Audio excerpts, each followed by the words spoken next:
நீங்கள் பார்த்துக் கொண்டிருப்பது 24 நியூஸ் தமிழ். கொடைக்கானலில் தூய்மை பணியாளர்களுக்கு முறையான ஊதியம் வழங்கப்படவில்லை என்று திண்டுக்கல் மாவட்ட ஆட்சியரிடம் புகார் அளித்த துப்புரவு பணியாளர்கள். திண்டுக்கல் மாவட்டம் கொடைக்கானலில் சுமார் 200க்கும் மேற்பட்ட ஒப்பந்த ஊழியர்கள் தூய்மை பணியாளர்கள் பணிபுரிந்து வருகிறார்கள். இந்நிலையில் இன்று மாவட்ட ஆட்சியரிடம் மனு கொடுக்க வந்த தூய்மை பணியாளர்களை தடுத்து நிறுத்திய நகராட்சி ஊழியர்கள் வாக்குவாதத்தில் ஈடுபட்டனர். மேலும் தூய்மை பணியாளர்கள் இரவு பகல் பாராமல் கொட்டும் மழையிலும் தங்களது கடமையை பணியாற்றி வருகின்றனர்.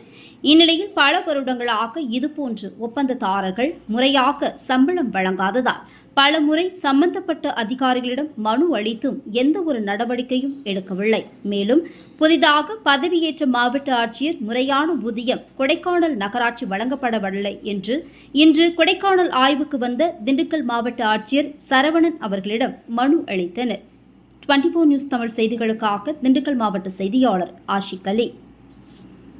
கொடைக்கானல் நகராட்சியில் பணியாற்றும் துப்புரவு ஒப்பந்த தூய்மை பணியாளர்களை துப்புரவு ஒப்பந்த பணியாளராக எடுத்திருக்காங்க. அது ஒப்பந்தம் எடுத்திருக்கு GSM நிறுவனம்ங்கிறவங்க.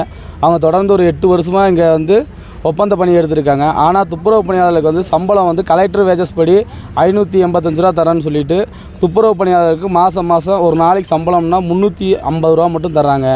தொடர்ந்து இது மக்கள் கோரிக்கை வச்சுட்டு வந்தாங்க. இந்நிலையில் யாரும் செவி சாய்க்காதனால இன்றைக்கி கலெக்டர் கொடைக்கானல் நகராட்சிக்கு வந்தாங்க. நான் கலெக்டரை பார்த்து மனு கொடுத்தோம்.